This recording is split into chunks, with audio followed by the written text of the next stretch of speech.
뜨문뜨문 이렇게 골라서 읽었습니다. 오늘 설교 제목이 신실하신 하나님의 언약이라고 하는데요. 오늘 이 본문을 선택한 오늘 본문의 특징이 있을까요? 나이. 예. 16장 16절에 86세, 17장 1절에 21장 5절에 100세. 예. 16장하고 17장이 붙어 있어요. 16장 16절로 끝나는 거고 17장 1절로 이어집니다. 이게 장이 나눠져 있어서 그렇지 사실은 이어져 있는 거예요. 그러니까 16장 16절 마지막 절과 17장 1절에는 몇 년의 차이가 있어요? 13년의 차이가 있습니다. 13년의 그 침묵이 있습니다. 이스마엘이 태어났는데요. 이스마엘은 사라의 여종, 애굽에서 얻은 애굽 여인 하갈로부터 낳은 아들입니다. 아브라함 이야기를 우리 12장에서부터 나오는 이야기를 잠깐 우리가 리뷰를 해보면요, 하나님께서 갈대아 우리에서 부르셔서 가나안에 오게 되는 것이 12장입니다. 아브라함의 소명이죠. 가나안 땅에 와서 하나님이 이 땅을 너와 내 자손에게 주겠다라고 약속하셨어요. 그런데 문제가 생겼습니다. 그 땅에 뭐가 생겼냐면 기근이 생겨서 어디로 내려갔죠?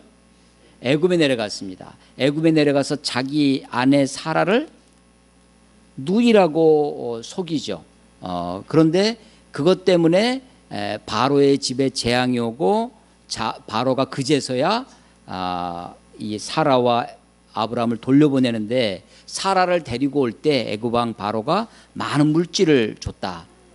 그런데 그것을 가지고 애굽에서 가나안으로 다시 돌아옵니다. 13장에서 돌아와서 그 가나안 땅에 롯의 목자와 아브라함의 목자가 소유가 많아서 서로 다투게 되었습니다. 아브라함이 먼저 삼촌이지만 제안을 했다는 거죠. 네가 좌하면 나는 우하고 내가 우하면 나는 좌하리라. 그래서 롯이 선택한 곳이 어디였냐면 요단 동편, 그 땅에는 물이 넉넉하고 아주 풍족하고 번영된 곳이었습니다. 그 땅에 뭐가 있었냐면 소돔이 속해져 있었습니다. 하나님은 그것을 잘 지켜보고 있다가 롯이 아브라함을 떠난 다음에 아브라함에게 다시 약속해 주십니다. 그러니까 12장 처음 가나안에 왔을 때도 너와 내 자손에게 이 땅을 주겠다라고 약속해 주셨는데, 이제 롯과 나뉘어진 다음에 다시 너와 내 자손에게 이 땅을 주시겠다고 약속해 주십니다. 롯이 간 소돔에 전쟁이 일어납니다. 14장에 가면. 그래서 이 사해 전쟁이라고 하는 전쟁이 일어나는데, 이때 그돌라오멜이라고 하는 왕이 롯을 잡아서 멀리 포로로 잡아가죠. 그것을 아브라함이 가서 구해옵니다. 롯을 구출해 와요. 롯을 구출해 올 때 아브라함을 맞이한 사람이 있었습니다. 하나님의 제사장이라고 하는 멜기세덱. 그래서 멜기세덱이 아브라함을 축복을 하는 장면이 14장에 나옵니다. 14장에서 그렇게 끝나는 아브라함이 사실은 그 롯을 구출해 왔지만 왕을 상대로 사해 여러 소위 동맹국가들을 상대로 사실은 저 이방인이죠. 히브리 사람이라고 처음 등장하는데, 이 아브라함이 자기가 데리고 있는 식솔들을 데리고 가서 롯을 구출해 온 거예요. 구출해 오긴 했지만 아브라함은 두려움에 사로잡힙니다. 혹시 이 옆에 주변에 있는 왕들이 자기를 침공하면 어떡할까? 그래서 두려워 떨고 있을 때 15장에서 하나님이 아브라함에게 두려워하지 말라. 내가 너의 방패가 될 것이다. 너의 큰 상급이다. 이게 이제 15장의 이야기예요. 그러면서 아브라함에게 다시 너와 내 자손에게 이 땅을 주겠다라고 하면서 아브라함을 텐트 장막에서 밖으로 데리고 나갑니다. 그래서 밤하늘의 별을 보게 하시고 밤하늘의 별처럼 네 자손이 이렇게 많을 것이다. 그때 아브라함이 이것을 믿었다는 거죠. 아브라함이 이를 믿으니 하나님이 이를 그의 의로 여기셨다. 소위 이신칭의가 이제 15장에 있습니다. 그래서 아브라함이 자기 자손이 많아질 것은 믿었는데 이 땅을 자기 소유로 줄 것을 어떻게 믿습니까? 라고 하나님께 물어봐요. 그랬더니 하나님이 야 그러면 짐승을 데리고 와라.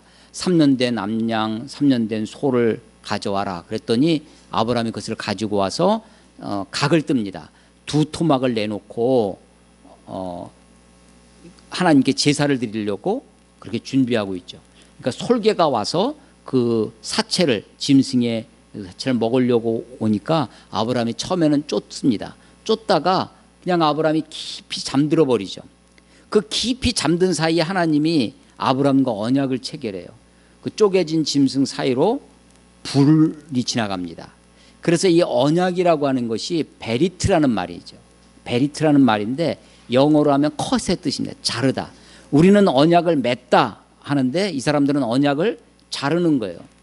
그리고 누구든지 언약을 깨트리면 이 짐승이 쪼개진 것처럼 너도 그렇게 쪼개질 것이다 라는 그런 무언의 압력이 있는 것입니다. 그때도 하나님이 15장에서도 다시 한번 약속을 하시죠. 너와 내 자손들에게 이 땅을 주겠다고. 그러면서 하나님이 조금 더 구체적으로 약속을 주시는데 아브라함에게 네 몸에서 너의 몸에서 날짜가 내 후손이 될 것이다 라는 겁니다.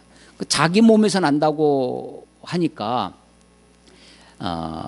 아브라함이 아내 사레가 아브라함한테 제안을 하는 거예요. 나는 지금 자식이 없으니까 이 여종 하갈을 통해서 자녀를 낳으라고. 아마도 아브라함이 생각했을 거예요. 하갈을 통해서 나도 자기 몸, 아브라함의 몸은 그대로니까 하갈과 동침을 하고 거기서 아이를 낳는 것이 이스마엘입니다. 그 이스마엘이 낳는 그 장면 그때도요. 하나님이 뭐하고 계시냐면 가만히 지켜만 보세요. 처음에 롯과 결별할 때도 롯과 나눠질 때도 아브라함이 네가 좌하면 나는 우하고 네가 우하면 나는 좌하리라고 할 때도 소위 선택권을 양보했다는 거죠. 선택권을 양도할 때도 하나님은 뭐하고 계셨냐면 가만히 지켜만 보고 계십니다.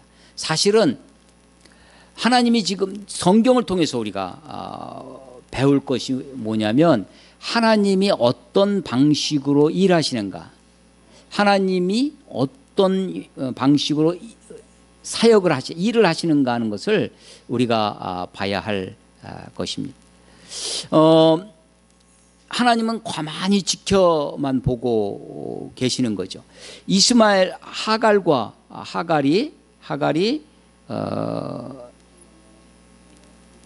아브람 사이에 이스마엘을 이렇게 낳는데 그 광경을 지켜보고 있는 거죠.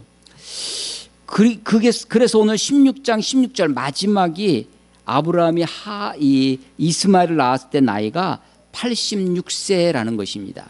아까도 말씀드렸다시피 그 86세에서 17장 1절 붙어 있는 장인데 거기에 지금 99세 13년간의 침묵기가 있습니다.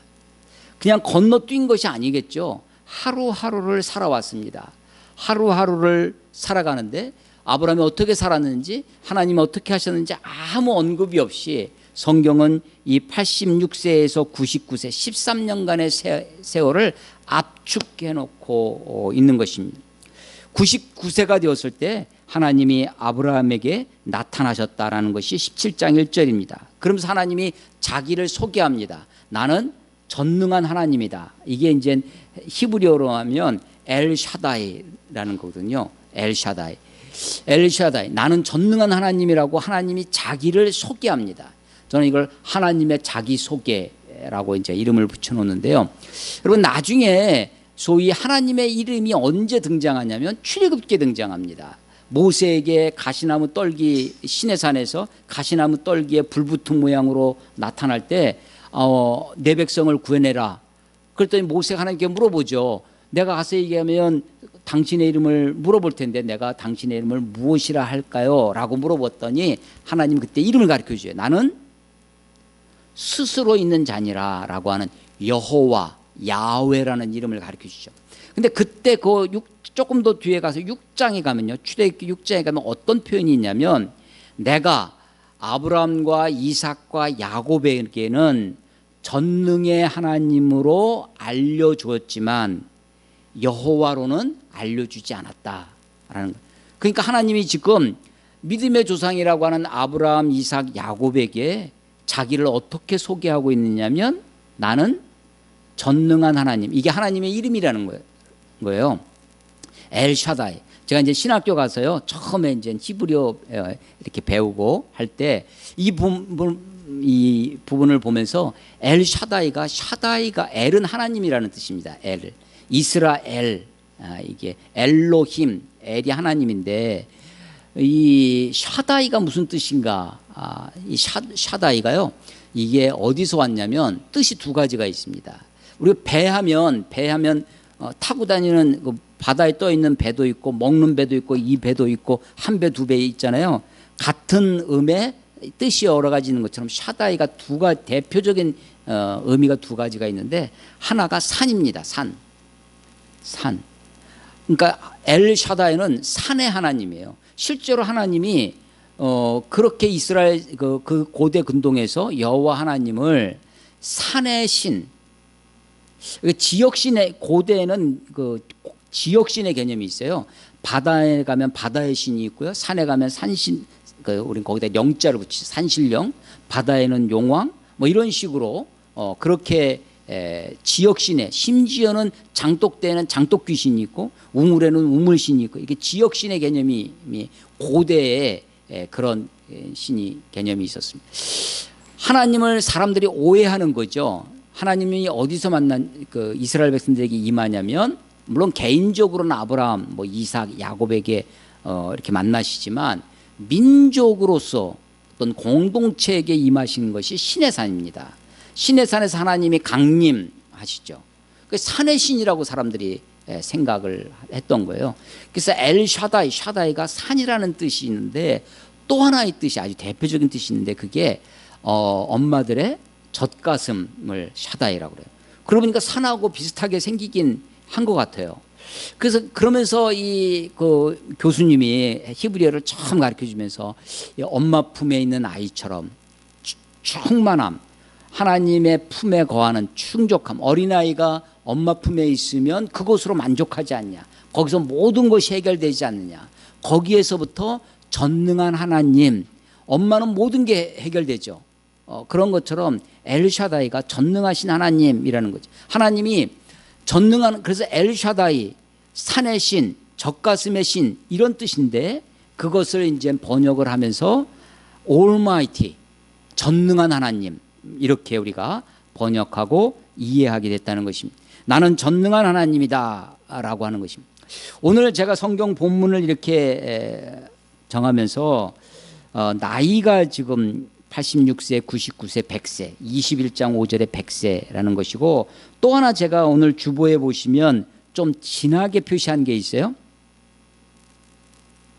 예, 언약입니다. 근데 누구의 언약이냐면 내 언약. 이 내 언약이라는 것이요, 17장에 이 한 장만 보시면요, 17장 2절, 4절, 7절, 10절, 13절, 14절, 19절, 21절 8번 강조됩니다. 내 언약, 내 언약. 여러분 지금 2절에 보면 내가 내 언약을, 내가 누구예요? 하나님입니다. 이 17장에 계속해서 주어가 강조돼요. 내가.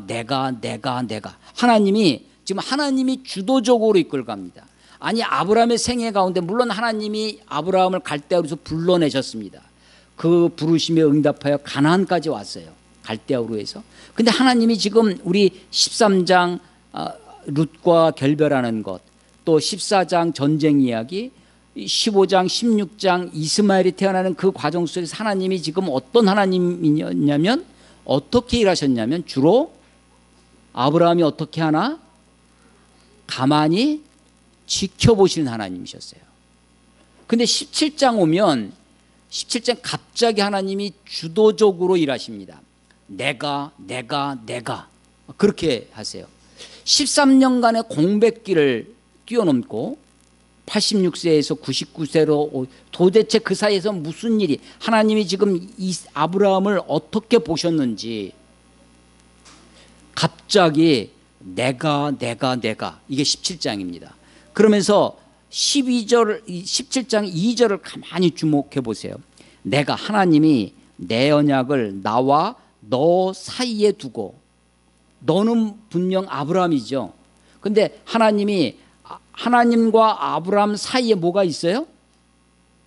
언약을 두시겠다는 겁니다. 그러면 하나님의 아브라함을 보면 뭘 통해서 봐야 돼요?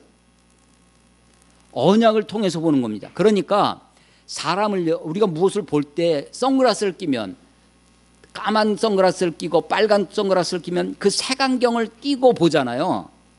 하나님이 아브라함을 보실 때 아브라함을 뭘 가지고 보신다는 거예요? 언약을 통해서 보신다는 겁니다. 여러분 가만히 생각해 보세요.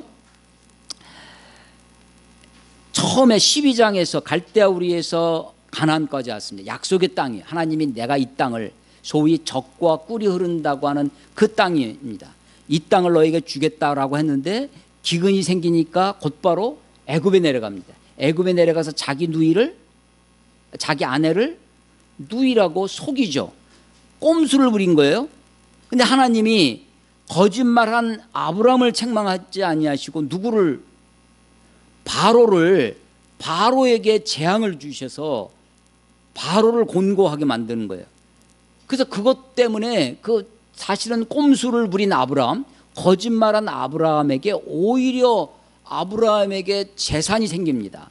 말과 소와 양들, 가축이 생기고 노비까지 얻게 되고 그걸 가지고 돌아오는 거예요. 그러니까 아브라함의 초기에 그의 그의 재산의 축적은 어디서 생긴 거예요? 사실은 꼼수에서 왔습니다. 거짓에서 왔어요. 근데 하나님이 왜 아브라함을 그렇게 지키시는가? 하나님이 왜 사라를 지키셔서 바로가 사라를 범하지 못하도록 사라를 지켜주고 아브라함을 지켜주시는가라는 거예요. 저는 이렇게 생각합니다. 아브라함이 그냥 아브라함이 아니라 하나님이 아브라함을 그냥 보시는 것이 아니라 뭘 통해서 본다고요? 언약을 통해서 보는 거예요. 하나님과 아브라함 사이에 뭐가 있어요? 언약이 있어요. 그래서 하나님이 우리들에게, 하나님이 언약을 통해서 우리를 보시는 겁니다.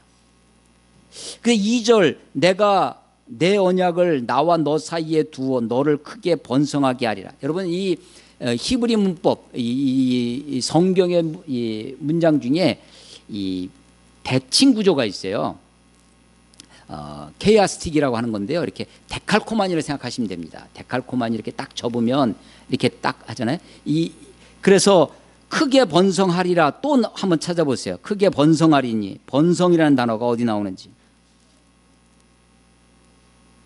6절에 나옵니다. 내가 너로 심히 번성하게 하리니. 예, 하나님이 지금 아브라함을 번성하게 하겠다는 것입니다. 그리고 또 하나가 있는데요. 4절에 보면 보라 내 언약이 너와 함께 있으니 너는 여러 민족의 아버지가 될지라.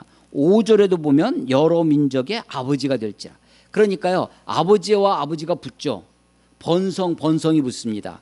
그리고 그래서 이것이요, 이 문장 구조가 사실은 1절부터 8절 사이가 데칼코마니처럼 이렇게 겹쳐지는 그런 문장 구조를 가지고 있어요. 하나님이 아브라함 사이에 언약을 두시고 그를 번성하게 하고 그를 민족의 아버지가 되게 할 것이다. 그게 하나님의 계획이에요. 하나님의 뜻입니다. 그런데 하나님 자신에 대한 꿈도 있어요.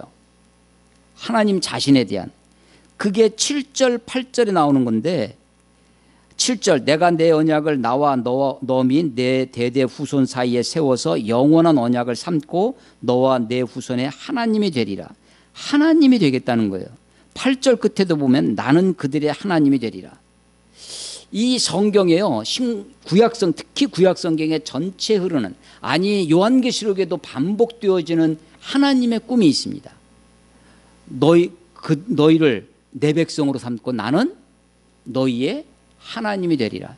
하나님이 제가 가끔 그런 기도를 드리는데 혹시 여러분 들으신 기억이 있는지 모르겠는데, 하나님의 하나님이심과 하나님의 하나님 되심. 하나님은요, 하나님 자체가 하나님이세요. 그런데 그 하나님이 우리들에게 하나님 되십니다. 하나님이다와 하나님 된다라고 하는 것이 좀 차이가 있는 거죠. 저는 이게 하나님의 꿈이라고 생각됩니다. 하나님이 만 백성, 모든 민족, 열방의 하나님이십니다. 모든 민족을 다 지으셨죠. 근데 유독 아브라함과 그의 후손들에게 내가 그들의 하나님이 되시겠다고 말씀하세요. 하나님이 하나님 되시는 게 뭐가 하나님의 꿈인가요? 여러분, 현모양처가 꿈이다. 이게 요즘도 그렇게 말하는 사람이 있을까요? 현모양처. 나는 아버지가 되는 게 꿈이에요. 그런 꿈이 있습니까? 예, 하나님이요, 하나님 되는 게 꿈입니다. 하나님이 하나님이시죠. 그런데 우리가 하나님을 하나님 되게 하나님을 섬기고 우리가 하나님의 통치와 하나님의 다스림 안에 거하는 것. 여러분, 주기도문에 나라가 임하옵시며, 나라가 임하는 거죠. 나라가, 하나님의 나라가 공간 여기 있다 저기 있다 하지 말지니, 하나님의 나라는 통치 개념입니다. 어떤 공간 개념이 아니라 하나님이 다스려야 하나님의 나라가 되는 거죠. 저는 이것을 하나님의 꿈이라고 생각합니다. 하나님이 되는 것이죠. 이것이 하나님의 그 언약을 중심으로 이루어진다는 것입니다. 하나님의 이 언약을 통해서 아브라함에게 두 가지를 말씀하셨어요. 내가 너를 번성하게 하리라. 내가 여러 민족의 아버지가 될 것이다 라고 하면서 여러 민족의 아버지라는 것을 표시를 하나 줍니다. 그게 뭐냐면 이름을 바꿔주는 거예요. 아브람에서 아브라함으로 이름을 바꿔주는. 그리고 이제 우리가 본문에서 읽지 않았지만 9절 이하에 보면 할례를 받게 합니다. 이 정체성의 논쟁인데요. 그래서 17장은 사실은요, 성경 전체가 하나의 이슈가 있습니다. 그게 뭐냐면 아이덴티티, 정체성이. 너는 누구냐라는 거예요. 우리가 누구냐라는 것이고, 하나님은 누구냐, 하나님의 정체성, 하나님의 아이덴티티, 하나님이 어떤 분이냐라는 것을 바로 아는 것이 신앙이죠. 바른 믿음입니다. 내가 어떤 존재인지 아는 것. 하나님은 아브라함에게 정체성을 갖게 하십니다. 두 가지 방식으로 오는데요. 하나가 이름입니다. 이름을 통해서 너는 이제 아브라함이라 해라.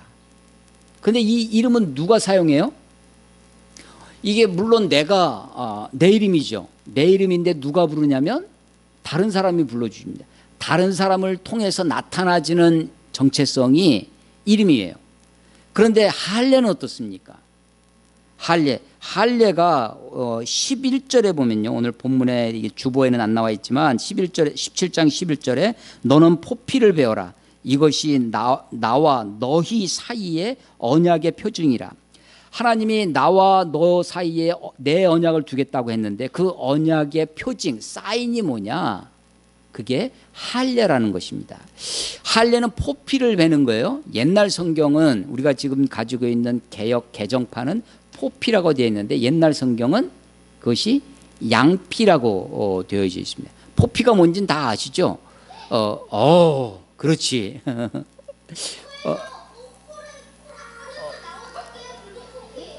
그렇지. 그건 코피고, 코피가 아니라 포피예요. 포피. 그래도 우리 어진이가 이렇게 제 설교를 잘 듣고 있어요. 고마워요. 포피입니다. 포장하다 할 때 포자예요. 감싸고 있는 겁니다. 옛날 성경은 양피라고 했는데 양피라고 번역한 것은 동양적 사고방식에서 번역한 거예요. 그것은 여자는 음이고 남자는 양이라고 해서 남자들이 가지고 있는 가죽을 양피라고 한 것이고, 지금은 그냥 겉을 싸고 있는 가죽, 그래서 포피라고 번역을 해놓은 것입니다. 영어는 이게 서컴시전인데요. 서는 서클이죠. 원을 두르고 있는 거예요. 서컴시전, 서컴사이드. 할례, 자른다는 뜻이에요. 할례는 자르는 것. 그래서 육체의 일부, 저는 이것을 화류법이라고 하는데 어떤 것을 작은 부분을 이용해서 전체를 대표하는 것. 그래서 육체의 일부를 자르지만 우리 전체, 내 생명이 거기에 있다라고 생각을 하고 내 생명을 주님께 드립니다라는 뜻으로 할례, 자르는 예식, 할례를 하는 것입니다. 포피를 베어라. 이건 너와 나 사이의 언약의 표징이다, 사인이다라고 하는 거예요. 자, 지금 정체성 두 가지를 얘기했습니다. 하나는 남한테 드러내는 정체성이 있어요. 그게 뭐냐면 이름입니다. 아브라함이라는 거예요.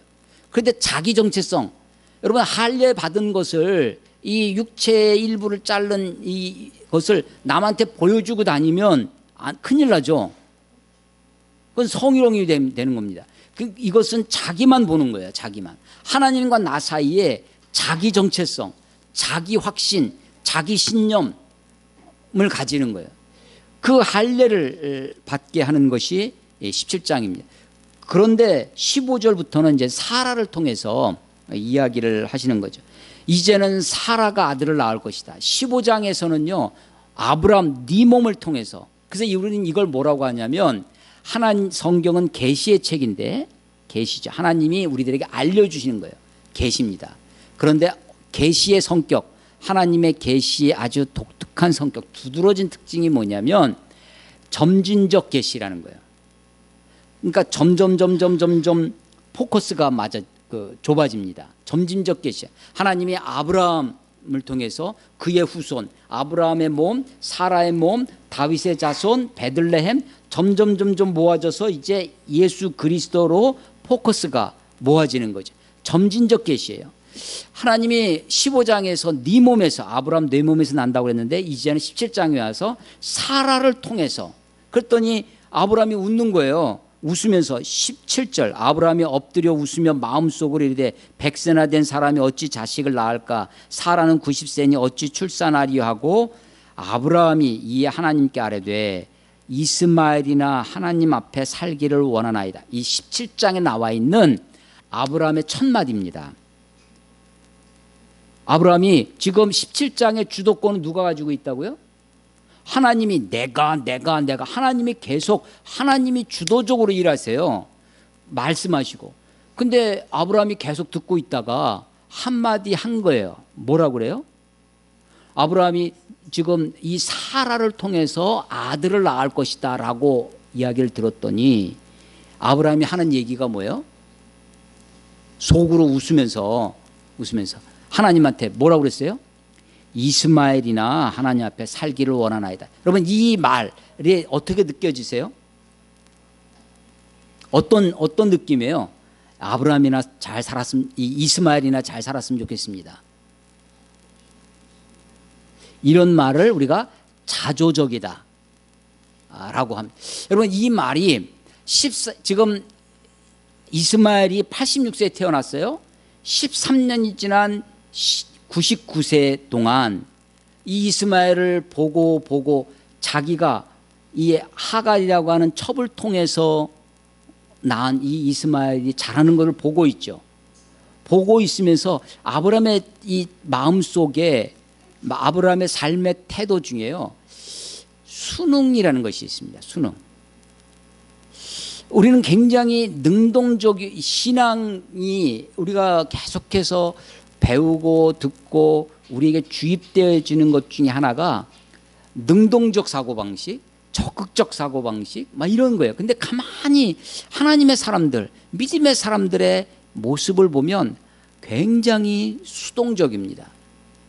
믿음이요, 내가 선취하는 게 아니라, 내가 막 쟁취하는 것이 아니라 자기에게 주어진 삶을 내가 받아들이는 거예요. 순응합니다. 부르심에 응하는 겁니다. 하나님이 나에게 펼쳐준 삶을 내가 그냥 살아내는 것입니다. 삶의 자리에 그냥 나에게 주어진 삶을 살아가는 거예요. 13년 동안 침묵하고 있는 그 이야기 속에, 그 삶 속에 아마 하나님이 아브라함을 지켜보셨겠죠. 하나님이 아브라함에게 나타나셔서 언약을 맺습니다. 나와 너 사이에 내 언약을 두겠다고. 너로 큰 민족이 되게 하고 모든 민족의 아버지, 열국의 아비가 되겠다. 이름도 아브라함이라고 바꿔라. 내가 이 땅을 너에게 주겠다고 약속을 하고, 그러면서 이야기가 지나갑니다. 이름도 바꿨어요. 할례도에 대한 말씀도 하셨어요. 사라를 통해서 너에게 아들을 줄 것이다. 아브라함이 속으로 웃습니다. 아니 100세가 된 사람이 내 아내 사라는 90세인데 어떻게 아들을 낳으리요 하면서 하는 얘기가 이스마엘이나 하나님 앞에 살기를 원하나이다. 여러분 이것은 저는 이 아브라함의 성품이라고 생각됩니다. 아브라함이 삶을 살아가는 삶의 태도입니다. 어떻게 보면 자조적인 모습이기도 해요. 그런데 하나님은요 그러면서도 아브라함이 묵묵히 순종하며 살아갑니다.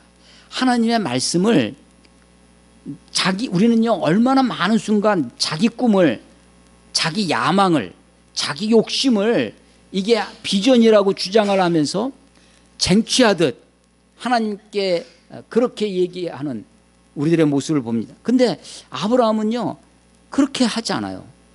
그래서 이스마엘이나 하나님 앞에 살기를 원하나이다 그랬더니 19절 하나님이 이르시되 아니라. 하나님이 거절하세요. 여러분 아브라함의 삶 속에 하나님이 아니다라는 걸 여러 번 말씀하십니다. 15장에서요 내가 너의 방패다라고 했더니, 그리고 내가 너의 지극히 큰 상급이다 했더니 아브라함이 대뜸하는 얘기가 뭐였었냐면 15장에 가면요 아니 하나님 저에게 주신 게 뭐가 있습니까? 나는 이제 자식이 없으니까 내가 우리 집에서 길리운 이 사람이, 이 엘리에셀이 다메섹 사람, 이방인이에요. 다메섹을 양자로 드리겠다는 거죠. 이 사람이 나의 상속자가 될 것입니다 했더니 하나님 아니야, 아니다라고 단호하게 네 몸에서 날 거야. 이게요 하나님이 우리의 삶 속에 아니다라고, 근데 그걸 받아들여요. 그래서 이 아브라함의 특징 중에 하나가 뭐냐면 고집이 없어요. 고집이 없습니다. 하나님이 말씀해 오시면 그걸 그대로 받아들여요. 그렇다고 자기 생각이 아주 없는 것이 아닙니다. 내 상속자는 이 엘리에셀이 될 것입니다. 아니 이스마엘이나 잘 자랐으면 좋겠습니다. 그렇게 얘기하지만 하나님이 아니다라고 말씀하실 때 그걸 또 받아들여요. 그래서 저는 이 아브라함의 삶의 태도가 굉장히 순응적입니다.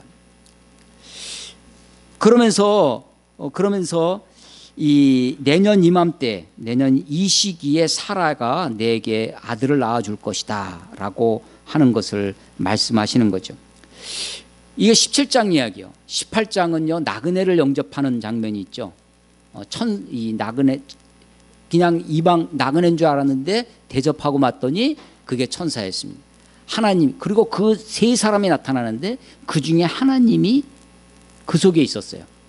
그래서 18장을 읽어보시면요 하나님 이 세 사람이 사람이라고 하고 천사라고 하고 호련히 여호와께서 하나님이 말씀하세요.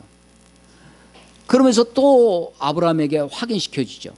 이 내년 이맘때에 사라가 장막 뒤에서, 텐트 뒤에서 그 이야기를 듣습니다. 아니 내년 후에 내가 아들 낳는다니. 그래서 사라가 어떻게 했냐면 웃었다는 거 아니에요? 그 하나님이, 그 천사가, 그 나그네가 야단을 칩니다. 아니 왜 웃느냐? 내게 능치 못할 일이 있겠느냐? 능치 못할 일이 없다.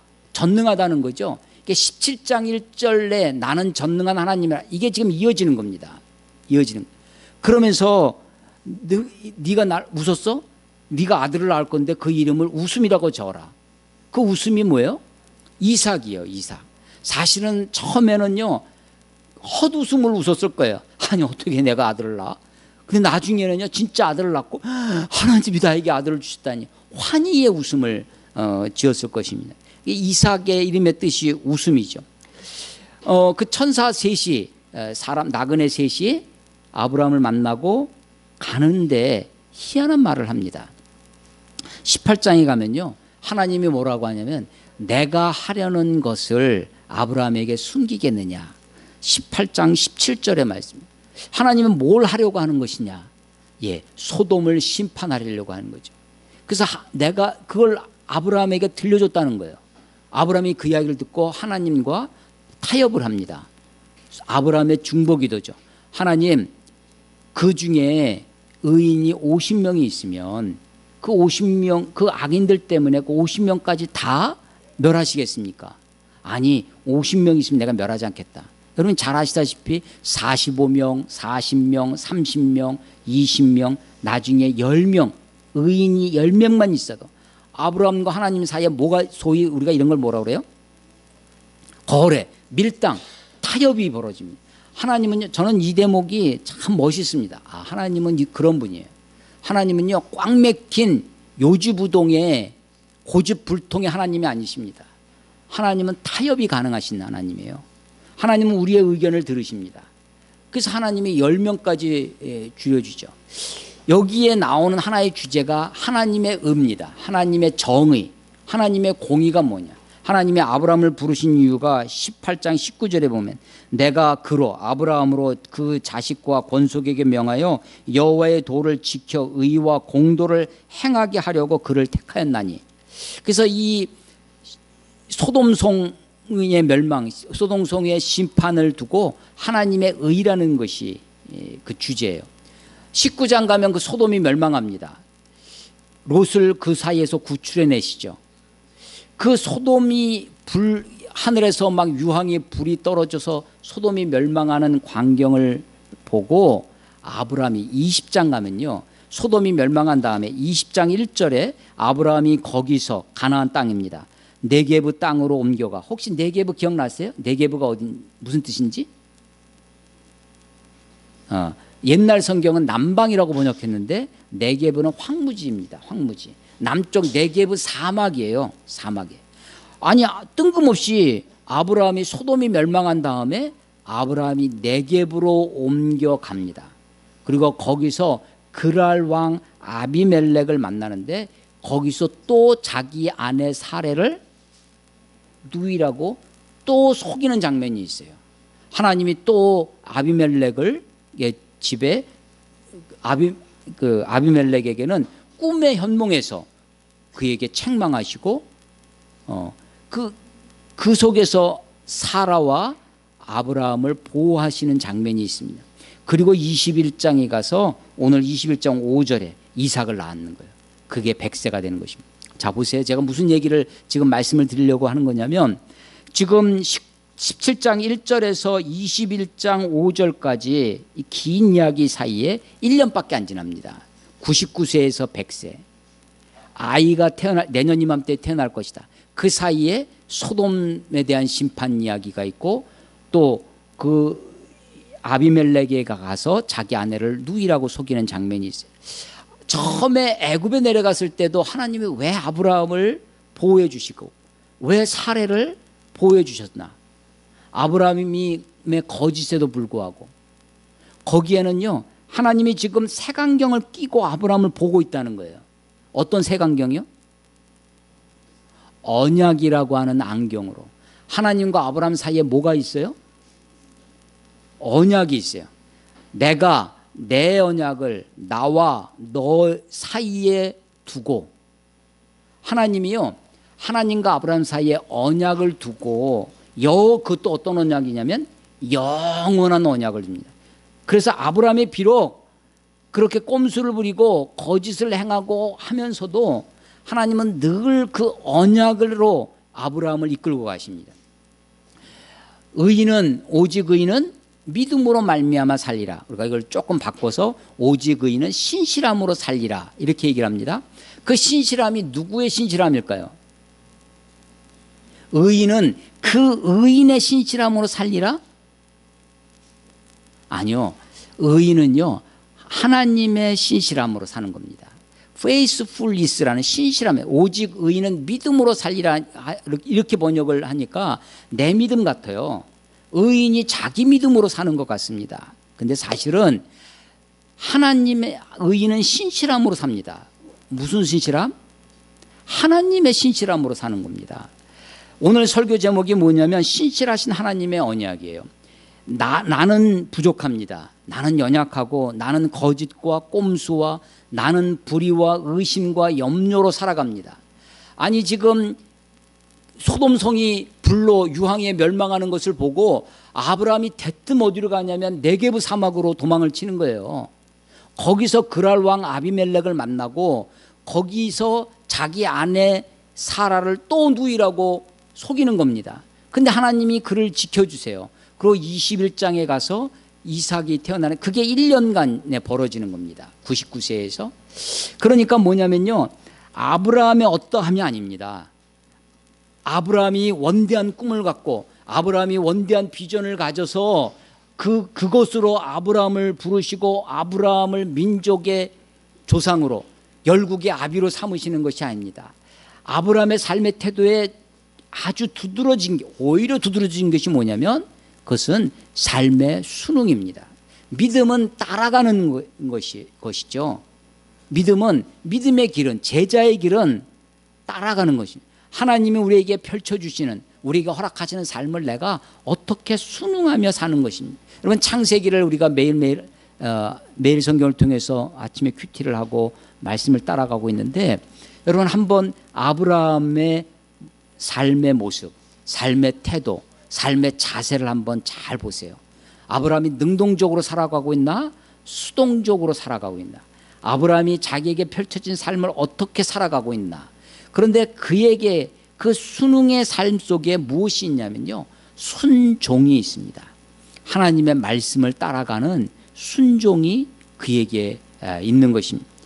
하나님의 신실하신 언약이 하나님과 아브라함 사이에 있어서, 그 언약이 영원한 하나님의 약속이 아브라함을 이끌고 가는 것입니다.